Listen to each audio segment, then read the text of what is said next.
Hi friends, welcome back. तो भैया आज की डिफेंस अपडेट्स हैं। German small arms to India. ओहो, China first Tibet women fighter pilot. लो, वो तिब्बत की वुमेन अब उनकी फाइटर पायलट्स भी बन रही हैं, पार्ट ऑफ द कंट्री बन गए। नहीं तो तिब्बत को होना चाहिए था लोगों को कि हमें तो आज़ादी के लिए लड़ना चाहिए। वो तो चलो कोई दूर की बात है।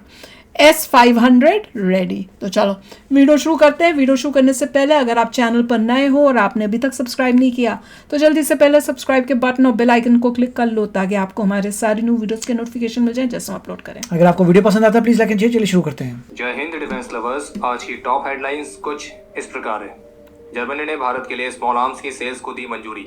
संदेश खाली से सीबीआई ने रिकवर किए भारी मात्रा में arms and ammunition. Jammu Kashmir में चलाए गए ऑपरेशन में पाकिस्तान द्वारा स्पॉन्सर्ड 2 सुअरों को किया गया है हॉरिफाइड। इंडियन एयरफोर्स ने इंडियन आर्मी के और अब LAC पर इंडियन आर्मी का मुकाबला करने के लिए चाइनीज मिलिट्री इंडक्ट कर रही है तिब्बत के लोगों को। इंडिया के साथ वही ये होता है, इतने सालों तक अगर इंतजार करते रह जाओ। आप तो ऑफिस हैं। भारत की एलिट नेशनल सिक्योरिटी गार्ड यानी कि एनर्जी फोर्स द्वारा इस्तेमाल की जाने वाली MP5 सब मशीन गन्स, तो इनके लिए स्पेयर पार्ट्स और एक्सेसरीज की खरीद के लिए जर्मनी को एनर्जी की तरफ से रिक्वेस्ट की गई थी। और अब लेटेस्ट मीडिया रिपोर्ट्स के मुताबिक जर्मन गवर्नमेंट ने एनर्जी की इस रिक्वेस्ट को अप्रूव कर दिया।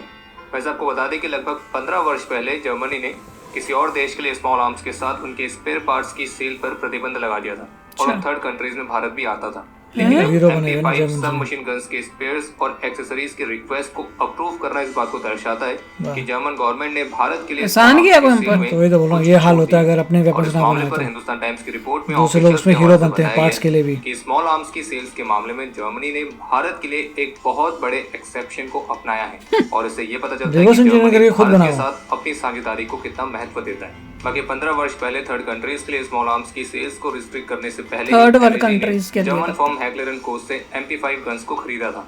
बाकी भारत के लिए स्मॉल आर्म्स के रिस्ट्रिक्शंस को हटाए जाना, तो इससे इंडियन मिलिट्री, पैरामिलिट्री और स्टेट पुलिस फोर्सेस के लिए स्मॉल आर्म्स को खरीदने के और ऑप्शंस ओपन हो चुके हैं। बाकी आपको बता दें कि इंडियन नेवी के जो मार्कोज हैं वो भी MP5 गन का इस्तेमाल करते हैं। और आपको ये भी क्लियर कर दें कि पहले जो स्मॉल आर्म्स की सेल्स के लिए प्रतिबंध लगे थे वो केवल भारत के लिए नहीं बल्कि सभी थर्ड कंट्रीज के लिए थे।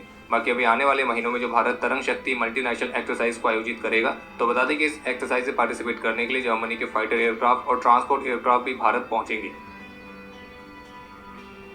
सीबीआई ने वेस्ट बंगाल में संदेश खाली की मल्टीपल लोकेशंस में सर्च कंडक्ट करी थी और इस दौरान उन्हें घर से कुछ हथियार बरामद हुए जिसमें कुछ फॉरेन मेड पिस्टल्स और एम्युनिशन शामिल है और जबकि कुछ कंट्री मेड बॉम्ब से रिलेटेड आइटम्स भी रिकवर किए गए जिन्हें एनर्जी द्वारा हैंडल किया गया था और फिर बाद में डिस्पोज किया गया। सीबीआई की जो रेड्स हैं अभी भी चल रही हैं और जबकि घर के अंदर और भी अच्छी तरह से तलाशी ली जा रही है। और अब इसी बीच इस क्षेत्र में एनर्जी कमांडोज की एक टीम को भी डिप्लॉय किया गया और 5 जनवरी को संदेश खाली में जो इंसिडेंट हुआ था तो उससे रिलेटेड सीबीआई ने 3 FIR दर्ज करवाई थी और कलकत्ता हाई कोर्ट की तरफ से ही सीबीआई को इंस्ट्रक्शंस मिले थे कि वे इस पूरे मामले की इन्वेस्टिगेशन अपने हाथ में लें। और सीबीआई को अपनी जांच के दौरान ही कुछ ऐसे इनपुट्स मिले थे कि संदेश खाली में भारी मात्रा में हथियारों को छुपा के रखा गया है। बाकी कलकत्ता हाई कोर्ट के खिलाफ जो बंगाल गवर्नमेंट है उसने सुप्रीम कोर्ट को अप्रोच किया। इसके अलावा एक अपडेट यह है कि तरन तारण डिस्ट्रिक्ट के बॉर्डर एरिया से BSF ने पंजाब पुलिस के साथ एक ड्रोन को रिकवर किया है और BSF के ऑफिशियल स्टेटमेंट के मुताबिक 25 अप्रैल को तरन तारण डिस्ट्रिक्ट में ड्रोन प्रेजेंस के कुछ इनपुट्स मिले थे। फिर जिसके बाद BSF ट्रूप्स ने पंजाब पुलिस के साथ मिलकर एक जॉइंट सर्च ऑपरेशन लॉन्च किया और इस ऑपरेशन के दौरान एक Chinese made DJI matrix Pakistan को दिया होगा रिकवर किया गया चाइना ने। कल 25 अप्रैल की शाम को जम्मू कश्मीर के बारामूला में स्पेसिफिक इंटेलिजेंस इनपुट्स के आधार पर इंडियन आर्मी और जम्मू कश्मीर पुलिस ने एक जॉइंट ऑपरेशन लॉन्च किया था और इस एरिया में कुछ आतंकियों के मौजूद होने के इनपुट्स मिले थे। फिर जिसके बाद पूरे एरिया की घेराबंदी की गई और एक सर्च ऑपरेशन चलाया गया था और इसी बीच यहाँ पे मौजूद आतंकियों के साथ कांटेक्ट एस्टेब्लिश हुआ और अभी जिसमें हमें वीडियो रिकॉर्ड कर रहे हैं तब तक पहले तो कर रहे थे ना, इस ऑपरेशन के दौरान चल रहा था पाकिस्तान द्वारा स्पॉन्सर्ड 2 सुअरों को सफलतापूर्वक हॉरिफाइड कर दिया गया। देख लो, पास से 2 AK राइफल्स, एम्युनिशन, इक्विपमेंट और बाकी के वॉर लाइक स्टोर्स रिकवर भी किए गए और अब ये वाला जो ऑपरेशन है पूरा हो चुका है। और जबकि कल बारामूला में जॉइंट सर्च ऑपरेशन के दौरान एक संदिग्ध व्यक्ति को गिरफ्तार भी किया गया और उसके पास से एक पिस्टल और बाकी के वॉर लाइक स्टोर्स रिकवर हुए। बाकी इसके अलावा एक और अपडेट है कि पिछले साल लंदन के इंडियन हाई कमीशन में जो हमला हुआ था तो इस हमले में शामिल होने के आरोपों के चलते एक UK नेशनल को गिरफ्तार किया गया जिसकी पहचान इंद्रपाल सिंह गाबा के तौर पर हुई है। और जो इंद्रपाल सिंह गाबा है तो ये लंदन में स्ट्रॉबेरी लोकल ग्रुप लिमिटेड नाम से एक स्टोर चलाता है मीडिया रिपोर्ट्स के मुताबिक समझ पिछले नहीं साल आया। पाकिस्तान को विजिट करने के बाद ये दिसंबर में भारत आया था और अब एनआईए ने इसे अनलॉफुल एक्टिविटीज कंडक्ट करने के आरोपों के चलते गुरुवार को गिरफ्तार किया है। ये न्यूज़ और सुनी NIA हुई का है क्या? दावा है कि मैंने ये तो भारत के खिलाफ एक बड़ी कॉन्स्पिरेसी में शामिल है। बाकी अगर आप यहाँ तक वीडियो देख चुके हैं तो वीडियो को लाइक जरूर करें और आपको ये भी सूचित करना चाहेंगे कि मार्च महीने की फ्रंटलाइन ई मैगजीन भी हमारे सभी प्लेटफॉर्म पर अपलोड हो चुकी है, जिसे आप मात्र 11 रुपये में बाई कर सकते हैं। और ये जो फ्रंटलाइन ई मैगजीन है ये आपको सभी तरह के कॉम्पिटिटिव एग्जाम्स के लिए करंट अफेयर्स की तैयारी में काफ़ी ज़्यादा मददगार साबित होगी। और बाकी आप में से जितनों के भी पास डिफेंस कॉर्ड की मोबाइल एप्लीकेशन पर प्रीमियम सब्सक्रिप्शन है तो उन्हें ये फ्रंटलाइन ई मैगजीन अलग से बाय करने की ज़रूरत नहीं है, बल्कि उन्हें ये ई मैगजीन उनके सब्सक्रिप्शन के साथ फ्री ऑफ कॉस्ट हमेशा मिलेगी।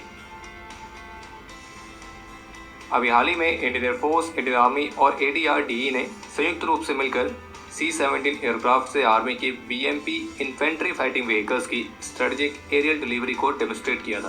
और इस जॉइंट डेमोस्ट्रेशन में C-17 एयरक्राफ्ट से इंडियन आर्मी की जो BMP इन्फेंट्री फाइटिंग व्हीकल्स हैं तो उन्हें ADRDE के स्वदेशी प्लेटफॉर्म की मदद से एयर डिलीवरी पैराशूट के साथ नीचे फेंक के एक ड्रॉप जोन में एयर ड्रॉप करके दिखाया माय गया। गॉड। और ये डेमोस्ट्रेशन इंडियन एयरफोर्स के एयर मोबिलिटी फ्लीट की परिचालन क्षमता को प्रदर्शित टैंक करता सा क्या है है? और साथ में ये भी दिखाता है कि भारत में जो ट्रक्स स्वदेशी लग तौर रहे पर प्लेटफॉर्म्स विकसित किए गए ये कितने ज्यादा कैपेबल और कितने ज्यादा रिलायबल है। और इस तरह से इन्फेंट्री फाइटिंग व्हीकल्स को एयर ड्रॉप करने की जो एक कैपेबिलिटी है ट्रक्स। तो ये मेजर कॉन्फ्लिक्ट के समय छुटकू से लग रहा है, नीचे जाके तो दिखाओ कैसे हैं ये। साबित होने वाली है।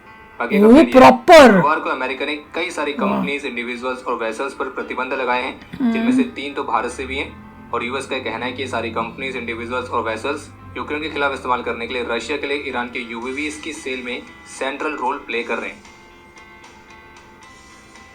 कल गुरुवार को 11वें पंचेन लामा गेजोन चोई की नियमा के 35वें जन्म दिवस पर शिमला में निर्वासित तिब्बतियों ने एक शांति मार्च का आयोजन किया था और एक बार फिर से अंतर्राष्ट्रीय समुदाय से मांग करी कि वे 11वें पंचेन लामा को रिहा करने के लिए चीन पर दबाव डालें।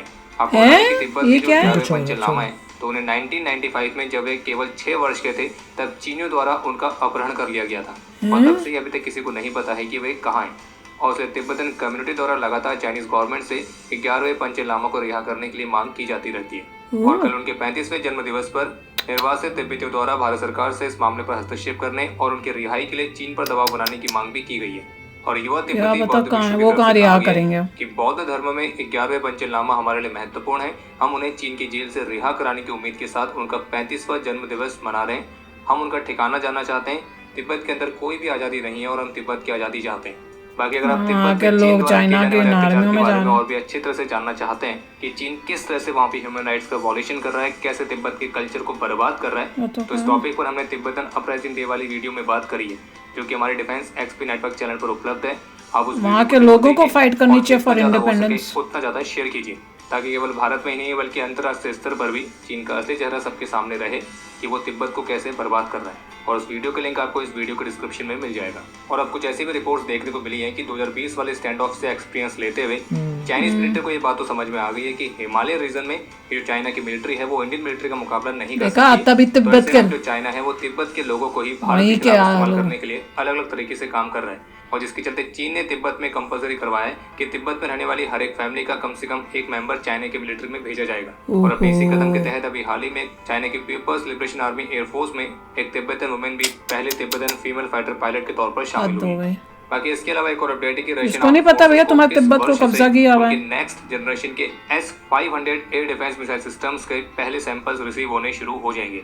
और इस बारे में TSS ने अपनी रिपोर्ट में रशियन डिफेंस मिनिस्टर्स के हवाले से लिखा है। और S-500 सिस्टम 2 वर्जन्स पर डिलीवर होगा। ये तो सुना था। लॉन्ग रेंज का एयर डिफेंस मिसाइल सिस्टम और दूसरा होगा एंटी मिसाइल डिफेंस कॉम्प्लेक्स। सबसे अच्छा और मज़ेदार मेरे को पता है कौन सा लगा था, जो ऊपर से पूरे जो है टैंक टूक जो भी व्हीकल्स थी उनको पैराशूट से नीचे लेके जाते कि कहीं पे भी अगर करना हो तो ऐसे ट्रांसपोर्ट हो जाएंगे। और देखिए जब हमारा बॉर्डर डिस्प्यूट हुआ तो हमने भी तिब्बत के लोग भेजे थे जो इंडिया के साथ थे तिब्बतियन। वो तिब्बतियन हमारी पुलिस फोर्स थी, मतलब आर्मी फोर्स थी। वो वहीं से तो इन्होंने सीखा है। तिब्बतियन आर्मी फोर्स हम तो फोर्स थोड़े कोई करते हैं, वॉलंटरली वो ज्वाइन करते हैं। मतलब जब भी चाइना ने तो फोर्स कर दिया है। तो तिब्बत के लोगों ने जो अपनी बना रखी थी स्पेशल फोर्सेस, वहां से लोग गए थे। और मैं दिखाया भी था तिब्बत के विलेजेस हैं जहाँ से वो लोग जा रहे हैं फाइट करने के लिए, मतलब जो इंडिया में पार्ट्स हैं वहाँ पे।